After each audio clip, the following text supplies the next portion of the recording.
5 trillion. India, 2.6 trillion, almost the same as the whole of Africa. UK, 2.6 trillion.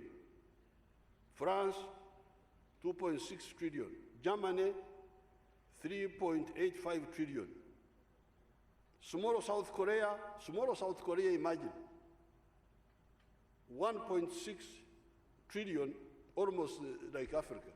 That South Korea is half the size of Uganda in land area. It is when you combine North Korea and South Korea that it's about the size of Uganda. USA, 20 trillion, 20.89 trillion. China, 14.7 trillion. Yet Africa is 12 times the size of India with a population of 1.4 billion.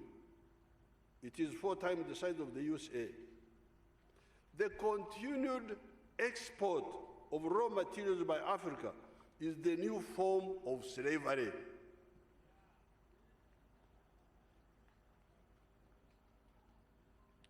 Export of value in exchange for no value. Because that's what was happening with the slaves, with our ignorant chiefs. They would sell their people, they give him a mirror to look at himself. The idiot looks at himself in a mirror, and that's wonderful. Then he puts on monkey skins and ostrich feathers, that he's beautiful, he's handsome. Giving them combs, they would give a human being, and they give him a comb to comb his hair.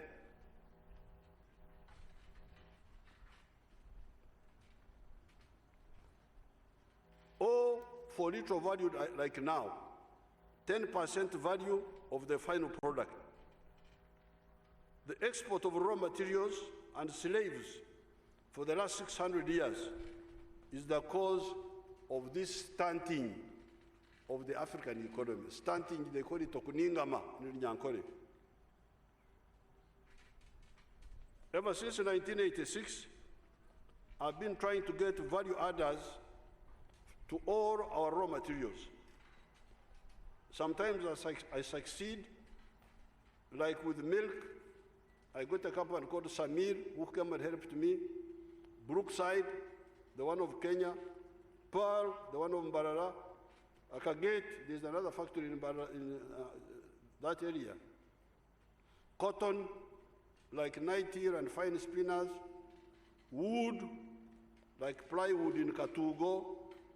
Palm oil, like Bidco. There is a man who has come to Maruzi, a group who are growing palm oil in Maruzi. Did you get that picture, you people? If my people got it, show it to them. I liked it. I was very happy to see that is now Maruzi. You see how Maruzi is now looking? That is palm oil. My people have now done something. They never do much.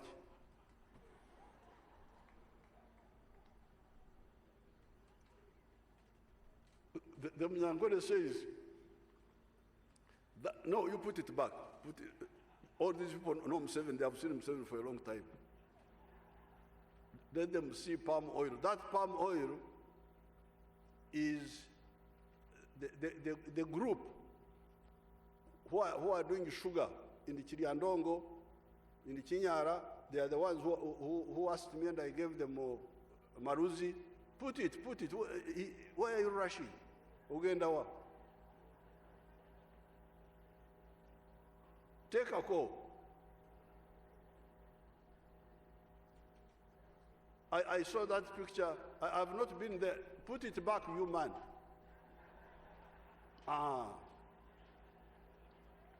Now, they are using irrigation of the Nile to grow that palm oil. So this crying, the way you are crying for sabuni from Malaysia, very soon we shall be the ones selling to the whole world. Thank you so much. Oh, thank you, Omona. Omona has done something now also.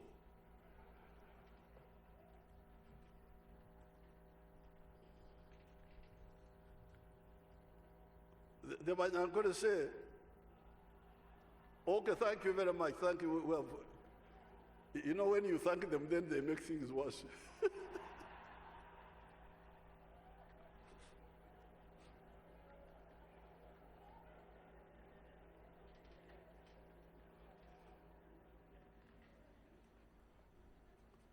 I'm going to say, Kiteita, Yitom Shure. There is a very slow flying bird, very lazy. The one which eats banana, ripe bananas.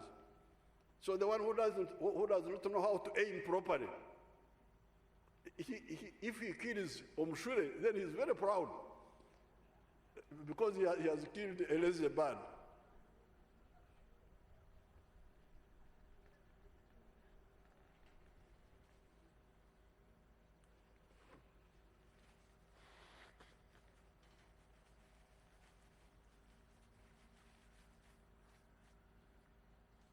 So the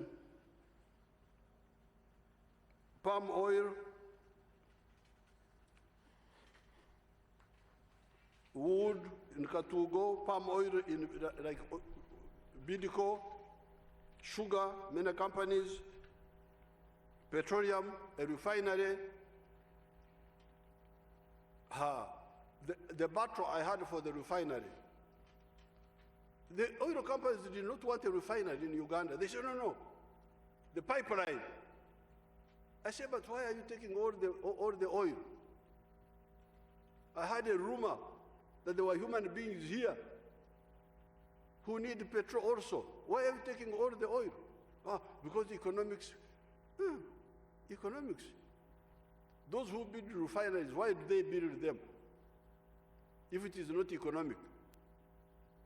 Then when I insisted, it turned out that the refinery of Uganda will be one of the most profitable with an internal rate of return of more than 20%.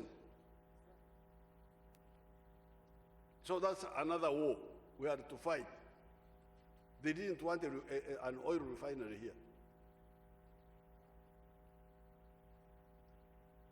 Bananas, like Dr. Mranga, Chamahangire, skins and hides, Nachove. Can you imagine that you people, you have not been having a factory for making leather for shoes until I had to build it with Nachove. You are one of your people. We have built it in Kaumu, near my farm. Using the money you gave me. You remember you gave me money. Me, I don't eat your money. I just use it. You gave me 100-something billion for innovation fund, and I have built for you a leather tanning factory in Kaumu, so that our children, because you remember I was training here young people to make shoes, do what, but then the problem was leather. Leather had to be bought from Nairobi, from China. Imagine, China, the one selling us leather. What happened to Africans? You are buying, Banyankole have been keeping cows for the last 7,000 years. And you are now buying leather from Chinese? Why don't you make it yourself here? So we built the factory there. It is soon to be commissioned. Gold, we have now got 6 gold refineries. With coffee, I tried so many groups. Nescafe, Nestle, Tata. There is a Ugandan called Banya. I helped him to do ban cafe. Star Coffee. I tried to work with the Tanzanians in Bukoba to no avail. All these I've been trying them. When I met Madam Pinetti, the one you have been attacking, she had no idea about coffee. It is not her. She had no idea about coffee. I, however, could see that she had a wide network of contacts. I asked her to look into coffee. After some time, she came back with a positive report that it was doable. I am the one who told her. She didn't, for her, she was in hospitals.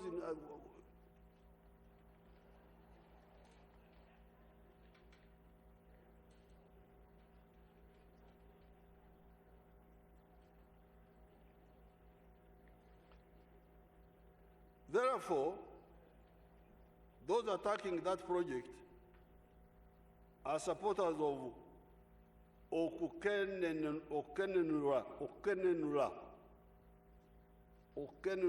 to bleed of Africa, perpetual bleeding. If they were not, they would have responded to our call of 1986 and after to come forward and add value to coffee and seek government assistance. So I am ready to sit down with all these coffee people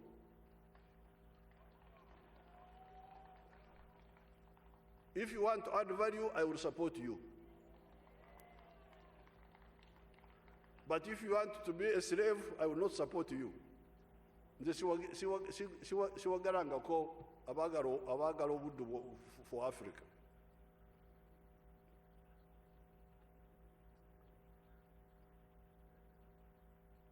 Instead of attacking the savior or your anatasa, if you are genuine, join the liberation effort. We are here. I will meet all those in the coffee. After my country, I'm going up country in a few days. When I come back, I will call all of you safe. Because you have seen the Kibaro now. $460 billion. The coffee producing countries in the whole world only share $25 billion. How can this be? How? How can we accept this? And I call myself president, I call with a flag, I am not a clown.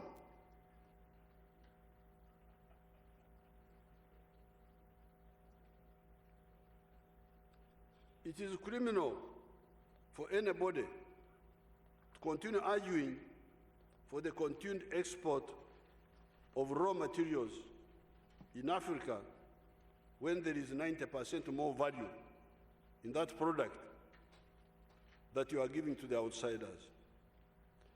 Apart from the huge expansion of the agricultural sector and the concomitant expansion of the agro-industrial sector, there are industries that we are promoting based on our minerals, oil and gas, refinery, petrochemicals, fertilizers, iron ore, steel, copper, electric industries, cables, transformers, electrical appliances, lithium, electrical car batteries, niobium, ingots, bars, billets, rods, tin plates, buckets, cooking utensils, coltan, laptops, medical equipment, smartphones, wolfram, electric filaments, ammunition, etc. All these we shall have to, we are going to add value to them.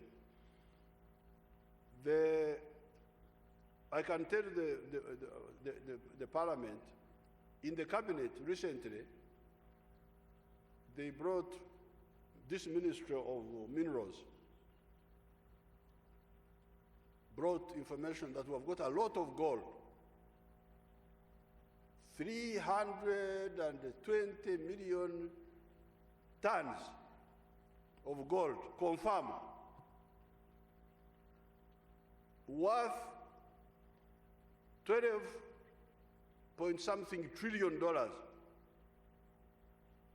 I said, okay. Museveni. So what's next? They said, but however, this will be taken by foreigners, all of it. For us, we are very happy. We shall get $680 billion. Imagine, the total gold is 12 trillion point something, almost 13 trillion. Nayebo, these were my wonderful people, ministry people, they were content with 680 billion, which is like 0.7 of a trillion out of 13 trillion. They were ready they thought it was a good business. I said, no. Out of the 12 trillion, maybe we shall keep 10. And the people who our partners can take 2. So this madness in Africa must stop. How can? And so I challenge, these are educated people. But how could you accept this? For us, we're just looking at royalty, what they call royalty. Royalty. But the resource is yours. How can you accept royalty and you give away your wealth? This is your wealth. So I asked them, because in petroleum, because the Arabs resisted. Then a concept called production sharing agreement was introduced. PPA, PSA, whereby we say, okay, you are an investor, you are putting your money looking for the petroleum. If we find it, you recover the money you put in, and you get some profit, but the resource belongs to the country. So why don't you use the same principle for minerals? No.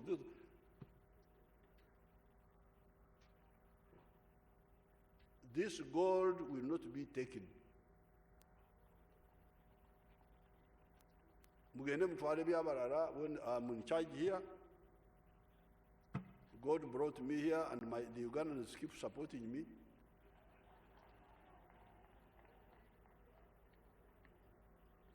And I cannot agree to the selling of the resources of Uganda. So all these, like lithium, we are making electric cars. We have lithium. You sell the lithium, other people go and make electric batteries, they sell them to you. Why don't you make the batteries yourself? What is the problem? You have the raw materials, others don't have the raw material. Why don't you use your raw material to make the lithium batteries yourself? You can share with others, sell to others, but also use yourself.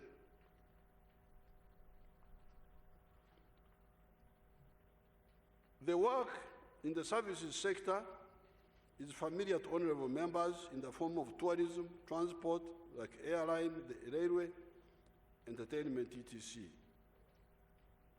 With the masses, apart from the PDM, the Partial Development Model, there is a program of Emyoga, the 18 of them, as listed here: Boda Boda Circle, Women Entrepreneurs Circle, Carpenters Circle, Saloon Operators Circle, Tax Operators Circle, Restaurateurs Circle, Welders Circle, Market Vendors Circle, Youth Leaders Circle, PWDs Circle, Produce Leaders Circle, Mechanics Circle, Tailors Circle, Local Elected Leaders Circle, the Veterans Circle, Journalists Circle, Performing Arts Circle, Fishermen Circle. The contact point for this effort is at the constituency. As you can see, the spectrum covers most of the modest artisanal skills that produce products for ordinary use. The four sectors, commercial agriculture, big or small, intensive or extensive, industries, big or small, including SMEs and artisanship, services such as transport, tourism, hotels, entertainment, professional services, etc., doctors, and ICT, if aggressively pushed, will cause massive socio-economic transformation. I estimate that commercial agriculture alone can create 50 million jobs if you assume 5 million households engaged in small-scale agriculture of the Ruengaju type, and each household employing 10 people. This will be a transitional situation because the developed country economies have smaller numbers of employees in agriculture and more numbers in services and industry, while underdeveloped economies have many numbers unemployed or in disguised unemployment presented as agriculture, and only a few numbers employed in the four sectors of commercial agriculture, industries, services, and ICT.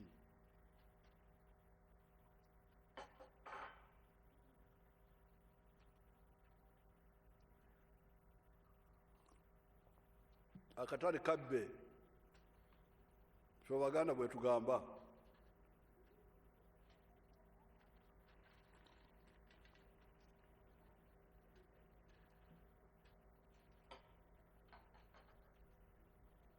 These people who don't know our language, in Uganda we say akatale kabbe amagumba olya osula mu mulyango. We say that something you have not stolen, there is no need to hide it. I have no need to hide my coffee here, because it is mine. Kawa yange munange.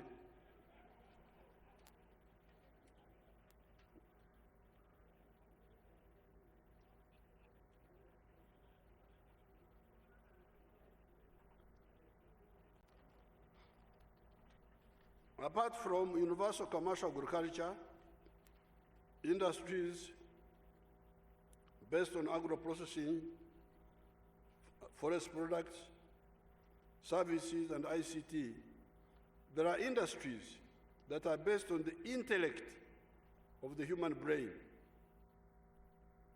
The industries of electric and conventional automobiles, such as buses, minibuses, trucks, and motorbikes, the pathogenic economy, vaccines, pharmaceuticals for human and livestock, space science, energy, including nuclear energy, etc., have each at least a nucleus already laid down here in Uganda as I speak today. All these lines, we have already trained our young people. They are there. And we are supporting them in modest ways. Space science, we have got a unit.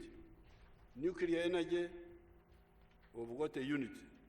And we are moving towards establishing a nuclear plant for electricity and so on, and also for agriculture. We need all this capacity.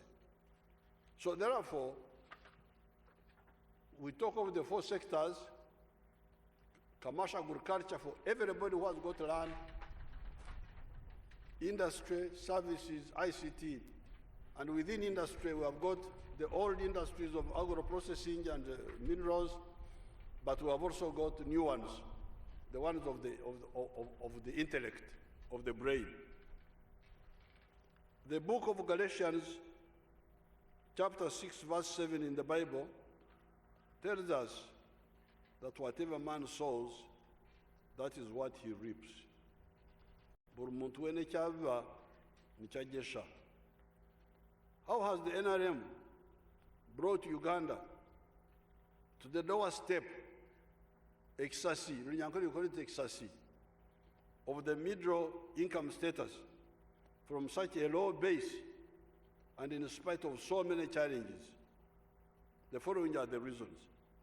Number one, the correct ideology of the NRM, rejecting the sectarian ideas of the past actors, insisting on patriotism, Pan-Africanism, socio-economic transformation, and democracy. This removed Oburyane.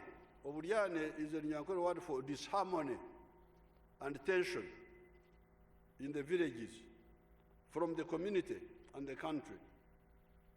You saw what was happening with the Namugongo people, these people just walking from all over the place.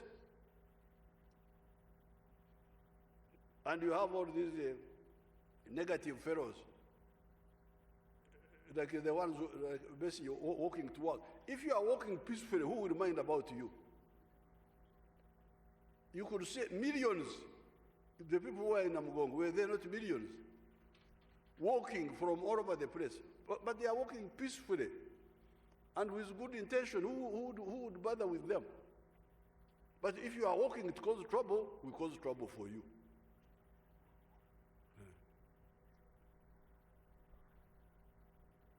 Karasha ngabo imrasha.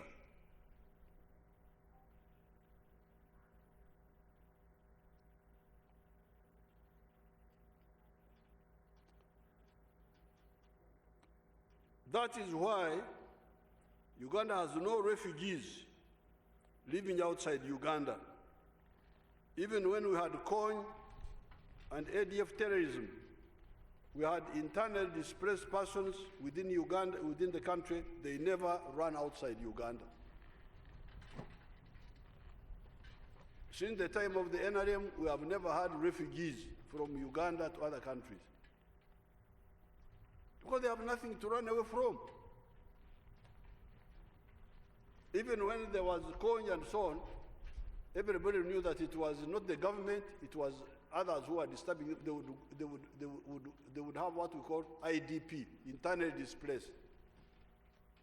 But they would never go outside the country. So that ideology of the NRM of unity is number one. Number two, a strong army that has ensured peace within Uganda, all the challenges notwithstanding. Number three, a strong private sector encouraged by the correct pro-private sector policies of the NRM. Most of the surpluses referred to above have been generated by the private sector, farmers, manufacturers, etc. Number four, the correct Pan-African ideology of the NRM that saw the revival of the East African community, the creation of COMESA, and the Abuja Treaty of 1991 that eventually saw the birth of the CFTA, the Continental Free Trade Area. Today, Uganda exports goods and services worth $1.2 billion to East African community, $1.6 billion to COMESA, and $2 billion to the rest of Africa. Algeria has a market of yesterday $1.2 billion for dairy products that only awaits us to solve the problem of FMD, EJOA, and CBPP, Chihaha. Ethiopia has a dairy products market of $30 million that only awaits a reliable road from Karbon Kotido to the southern Ethiopia. Number five, the correct NRM policy of emphasizing science in education and prioritizing the better payment of government scientists if we do not yet have enough money to pay everybody. Africa was colonized and enslaved, and people were exterminated, dominated, or marginalized, not because they lacked storytellers, comedians, musicians, witch doctors and priests, kings and queens, soldiers, farmers, etc., but because they lagged behind in science and technology. That's why we were colonized. We were colonized not because we lacked all these fellows, musicians, storytellers, all those were there. Clowns to make kings laugh. They were all there, but we were colonized because we lagged behind in science and technology. Inability to see this is a threat to our survival as free people, if not survive at all. Our lagging behind in the science and technology of gunpowder and guns, for instance, was one of the greatest handicaps. The private sector needs scientists in addition to managerial cadreship. The state, economic and social infrastructures need scientists, such as researchers, engineers for electricity, engineers for water, engineers for electronics, doctors, vets, etc. So, unity by ideology, the soldiers guarding the peace, the private sector building the economy, the scientists to support this, both the private sector, but also the government infrastructure. Number 6, the correct strategy of the NRM, developing the infrastructure, the roads, the railway, the electricity, the piped water, the telephones, the internet, etc. The crucial roles of infrastructure are to enable, e.g. electricity, and connect, e.g. roads, the producers of goods and services and their consumers, and do so cheaply, so that the product is not overpriced and therefore being competitive in the market.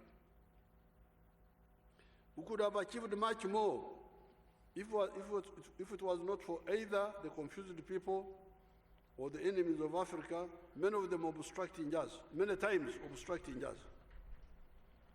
I, for instance, remember the sabotage of Uganda Temple of Development by the 6th Parliament of 1999 on the 8th of November, when they blocked the agreement I had negotiated with AES, American Energy Service, to produce power at 4.9 American cents at Bujagari. And Mr. Chat Chai of Mali Sampan Public Company of Thailand, who was chased by Parliament, whom I had mobilized with the late Museveni Mrwana to help us with the milk processing. Dr. Muranga's banana project has been maliciously obstructed many times. Recently, we witnessed the mishandling of the Coffee Valley addition effort here in the Parliament. Uganda has made these gigantic steps, such obstructions notwithstanding. When it comes to the recent high commodity prices, caused initially by the relaunch of the world economy after the 2 years of lockdown, and additionally by the war in Ukraine, our decision, after careful analysis, is to avoid the traps of tax cuts and subsidies. Instead, we are doing two things. One is to engage the global actors that have caused these artificial shortages. I have contacted some of the actors. I'm in touch with all these wonderful people. I'm glad H.E. Biden is going to Saudi Arabia to meet the Crown Prince to get OPEC to pump more petroleum out of the ground. That would definitely help. Also, the chairperson of the African Union, His Excellency Macky Sall,